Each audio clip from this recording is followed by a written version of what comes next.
Assalamualaikum warahmatullahi wabarakatuh dan selamat sejahtera kepada semua pelajar yang dikasihi sekalian. Saya Cikgu Azwan dan hari ini saya akan mengajarkan serta menerangkan berkaitan dengan satu topik, iaitu nama not pada dua garisan leger.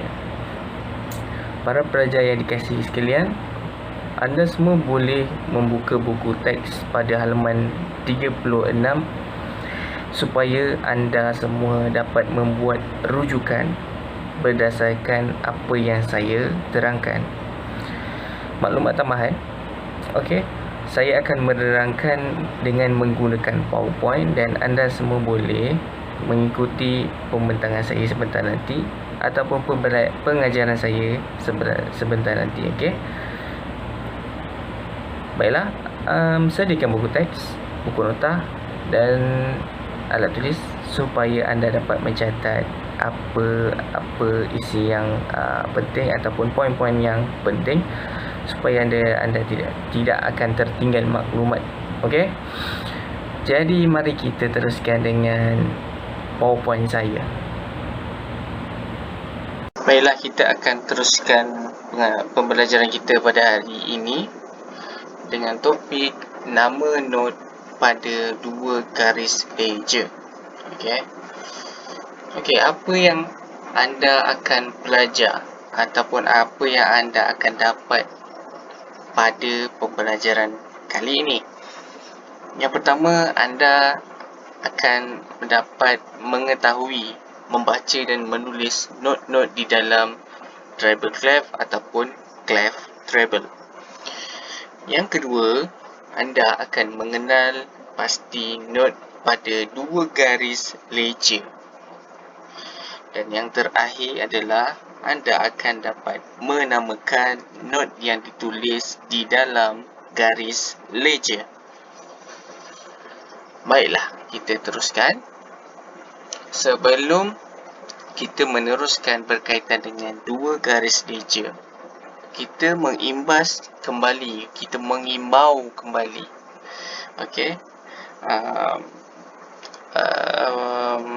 pembelajaran yang sebelum ini, iaitu not-not yang berada di dalam balok.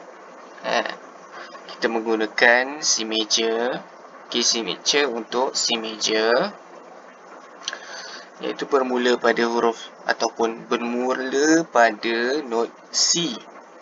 Seterusnya D, E, F, G dan ia akan menjadi A sebagai permulaan baharu dan terus menjadi B dan C. Baik. Kenapa daripada not G terus pergi A? Dia tak ada sambungan seperti huruf-huruf biasa. Kerana di dalam muzik kita mempunyai pitch ataupun chord yang bermula daripada A sehingga huruf G. Dan jika diakhiri oleh ataupun diakhiri oleh not G dan dimulakan semula dengan huruf A. Jom kita kira ada berapa not di dalam ni. Jadi 1, 2, 3, 4, 5, 6, 7. Okey. Kalau anda tidak dapat, kita bermula semula daripada huruf ataupun not A, iaitu A, B, C, D, E, F, G. Itu not-not yang ataupun huruf-huruf not yang memang ada di dalam muzik. Kita memang tidak boleh menyangkal lagi lah perkara tersebut. Okey, kerana itu juga digunakan simbol-simbol ataupun not-not ini juga digunakan untuk memainkan chord, ya. Bukan saja not tapi juga chord. Jadi kita teruskan dengan slide yang seterusnya. Di sini saya telah menyediakan satu formula untuk anda lebih mudah untuk memahami dan menghafal not-not yang berada di balok ni ya. Okey, kita tengok kepada rajah yang pertama, iaitu line notes. Kita lihat di sini, note yang pertama, dia adalah note yang duduk di dalam garisan, yang terkena pada garisan balok. Kesemua not-not ini duduk di garisan ataupun terkena pada garisan balok. Okey, note yang pertama adalah note E, note kedua adalah G, note ketiga adalah B, note keempat adalah D, dan note yang terakhir adalah F. Jadi, kita menjadikan dia sebuah boleh kita katakan sebagai sebuah ayat lah ya, iaitu every good boy deserve football. Dan saya telah menyediakan sebuah rajah, iaitu gambar bola, supaya anda lebih mengingati ataupun menghafal dengan lebih mudah. Kita ulang balik. Every, E. Okey, note dia adalah E. E untuk every, G untuk good, B untuk boy, D untuk deserve, F untuk football. Okey, itu bagi not-not yang berada di dalam garisan balok. Kita pergi kepada rajah kedua, iaitu space note. Apa yang dimaksudkan dengan space note ni ialah note itu tidak menyentuh ataupun tidak berada di dalam garisan balok, tapi note ini berada di antara ruang antara dua line balok. Jadi dia berada di tengah-tengah, di ruang. Kita panggil ruang lah ya. Jadi note F ini berada di ruang yang pertama di bahagian paling bawah. Okey, paling bawah. Manakala note A pula berada di ruang yang nombor 2. Note C pula berada di ruang nombor 3. Dan note E berada di ruang paling atas, iaitu ruang nombor 4. So, bila kita gabungkan perkataan F, A, C, E menjadi face. Dan di sini juga mempunyai sebuah rajah muka, iaitu face. Boleh dapat F, A, C, E, face. Pastikan anda mengira ataupun meletakkan note ni pada tempat yang betul ya. Kerana jika salah, bermakna ia akan salah juga note tersebut. Boleh faham? Kita pergi kepada slide yang seterusnya. Apa itu dua garisan jalur? Apa itu dua garisan ledger? Okey. Ia adalah dua garisan tambahan daripada garisan balok. Seperti kita lihat, anda pun boleh lihat dan rujuk di dalam buku teks anda. Okey. Kita dapat lihat di sini, di bahagian sebelah kiri, di kotak warna putih ini, dan juga di sebelah kanan, juga di kotak warna putih. Kita lihat di bahagian kiri. Dia mempunyai dua garisan yang lebih berbanding garisan balok yang ada ni. Dia mempunyai garisan yang panjang, tetapi garisan ledger ini dia terlebih. Bukan suka-suka ni. Dia mempunyai nilai not tersendiri. Okey, seperti sebelah kanan pula, jom kita lihat sebelah kanan ni. Okey, dia juga mempunyai dua garisan yang di luar balok. Okey, di luar. Dua garisan yang lebih di bahagian luar. Itu yang dinamakan sebagai garisan ledger. Okey. Ataupun lebih tepat lagi dinamakan sebagai dua garisan ledger lah, kerana garisan-garisan ni mempunyai dua kan. Seperti tajuk pembelajaran kita hari ini, dua garisan ledger. Okey. Garisan ledger yang pertama dan garisan ledger kedua. Ni bagi not yang tinggi ya, not yang di atas daripada balok. Manakala yang sebelah kiri pula tadi kita tengok dia di bawah daripada garisan balok. Dia di bawah, di bahagian luar. Okey, ni pertama dan ni yang kedua. Untuk lebih jelas lagi, kita pergi ke slide yang seterusnya. Di sini saya telah menyediakan, saya telah membuat semula, okey, not-not yang berada di dalam buku teks kamu semua, dan saya memperincikan lagi, okey, supaya kamu lebih jelas. Di sini mempunyai 3 kotak yang telah saya buatkan, yang mana di bahagian kiri berwarna coklat, di tengah berwarna biru, dan di hujung sekali sebelah kanan berwarna coklat juga. Kotak berwarna coklat ni merupakan 2 garisan ledger. Okey, 2 garisan ledger. Di sini juga. Sebelah kiri adalah ledger di bawah, sebelah kanan adalah ledger di atas. Apa pula kotak di tengah ni?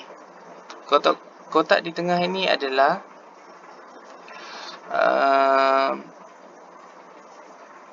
not-not yang telah anda pelajari. Maksudnya pada permulaan tadi saya dah terangkan daripada permulaan tadi kita menggunakan key signature C major. Jadi kita mula daripada C dan berakhir daripada C. Okey, di belakang daripada rajah yang telah kita lihat tadi pada permulaan, sebenarnya mempunyai nilai-nilai not yang banyak lagi, ya. Banyak lagi nilai-nilai not. Okey, mari kita pergi poin yang pertama. Ia adalah 2 garisan tambahan daripada garisan balok. Ini adalah tadi ya, apa itu 2 garisan ledger. Inilah yang saya masukkan tadi. Satu di bahagian sini, maaf saya. Okey, satu di bahagian sini dan satu lagi di bahagian bawah. Sama seperti kanan.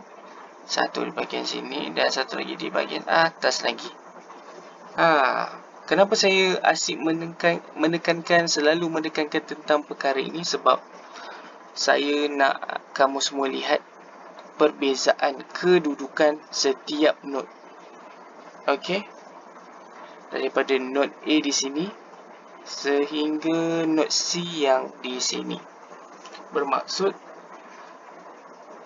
not A yang mempunyai 2 ledger line ataupun 2 garis ledger ini adalah not yang paling rendah, dan 2 garis ledger di sini adalah not paling tinggi di dalam treble clef, ataupun dalam bahasa Melayunya adalah clef treble. Okey. Poin yang kedua adalah setiap garisan ledger mempunyai not yang tersendiri. Seperti saya cakap ni, 2 ledger ni mempunyai nilai yang tersendiri. Tapi ni ada satu line je, ni pun ada satu line je, tapi tetap mempunyai not yang tersendiri. Seperti kita lihat di sini ya. Not yang mempunyai 2 garisan ledger yang terkena kepada simbol crochet ini adalah not A. Boleh nampak ya, dia terkena. Okey. Not yang kedua adalah not B, tetapi dia tidak terkena kepada ledger line ataupun garisan ledger yang kedua. Dan dia juga tidak terkena pada ledger yang pertama, garisan ledger yang pertama. Seterusnya, not C seperti anda ketahui Dia mempunyai satu ledger line ataupun garisan ledger, ya. Seterusnya D, E, F, G, A, B, C. Ini tidak mempunyai garisan ledger. Mereka ini berada di posisi di dalam balok.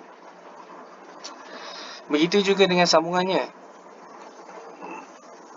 D, E, F, G. Okey. Tetapi start daripada note A, dia sudah terkena satu ledger line ataupun garis ledger. Yang note B pula, di atas daripada satu ledger line ataupun garis ledger. Dan note C adalah note paling tinggi di dalam treble clef ini, yang terkena kepada dua garis ledger. Boleh nampak ni? Yang pertama, yang kedua. Okey. Apakah fungsi dua garis ledger ini? Ia bertujuan memberitahu kepada pemuzik terhadap not yang akan dimainkan. Seperti pemain muzik, dia membaca skor muzik, skor lagu sewaktu bermain, dan dia akan dapat mengesan not-not yang tinggi seperti not yang di bahagian kanan kita, not yang paling tinggi, dan juga dia akan mengesan not-not yang paling rendah seperti di sebelah kiri kita. Ni kanan kita not paling tinggi, ni kiri kita not paling rendah. Okey, seterusnya sebagai info tambahan saja, ya. Di bawah note C yang berwarna merah, ia sudah termasuk di dalam golongan oktav bawah atau lower, dan dinamakan sebagai oktav bawah. Manakala di atas C yang berwarna hijau pula dinamakan sebagai oktav atas ataupun oktav high ataupun higher, dan disebut sebagai C oktav atas. Mari kita tengok yang pertama, C berwarna merah. Ini dia C berwarna merah. Dan C berwarna hijau. Di sini C berwarna hijau. Bermaksud, sekiranya not yang berada di belakang C yang berwarna merah ni merupakan oktav lower, termasuk di dalam golongan oktav lower, bermaksud pitch yang lebih rendah, ya. Dan C yang berada di C hijau di sini, ya. Dan not-not yang ada di atasnya adalah termasuk di dalam golongan oktav higher, oktav yang tinggi, oktav yang di atas. Semua saya bagi, ya. Itu sebagai info tambahan. Baik, kita akan teruskan lagi dengan yang seterusnya, iaitu aktiviti pengukuhan ilmu. Seperti anda lihat di sini, saya juga mengambil contoh di dalam buku teks, iaitu latihan. Yang pertama, mari kita lihat not apakah ini. Bila kita lihat not, bila kita lihat jika mempunyai simbol muzik ataupun simbol-simbol yang terkandung di dalam muzik, anda perlu mengira dulu ataupun anda perlu mengenal pasti kedudukan yang sebenar untuk simbol ini, ya.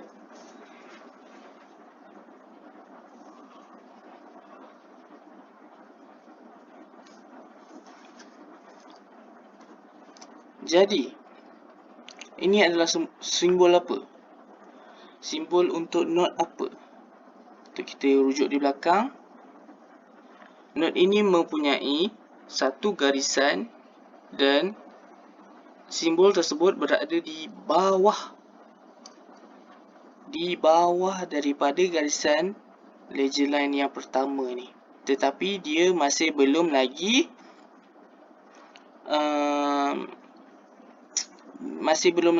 menyentuh garisan ledger yang kedua. Jadi Jika anda ingin refer ataupun rujuk kepada nota di dalam buku pun boleh, tiada masalah. Ini sekadar latihan untuk pengukuhan anda. Jadi di mana kedudukan note tadi? Di sini ya, di note B. Kerana garisan pertama di sini dia tidak menyentuh. Seperti note C ni dia menyentuh. Dan dia juga berada sebenarnya di dalam garisan ledger yang ada di sini. So maksudnya ini adalah note B. Note B. Jadi bagaimana pula dengan note di sini? Seperti formula yang saya bagi, di tengah-tengah ini adalah F, A, C, E. Okey. Jadi jika F di tengah-tengah di bahagian pertama, di bawahnya adalah huruf E. Bagaimana pula dengan simbol yang ketiga ni? Quaver yang ketiga ni. Kita gunakan formula yang sama. F, A, C, E. So, ini adalah note bagi C. Ya. Jadi bagaimana pula dengan note yang keempat ini? Kita gunakan formula yang sama kerana dia berada di tengah-tengah. Dia tidak menyentuh garisan seperti note di sini. Dia berada di tengah-tengah dan juga tengah-tengah. Bermaksud kita baca je F, A, C, E. Maksudnya ini adalah note A. Begitulah seterusnya kalau anda mahukan menggunakan formula-formula yang saya beri tadilah. Ya. Dia macam mana pula dengan kita tengok yang ini. Ini merupakan note apa? Kalau dia tidak menyentuh, boleh pening juga ya.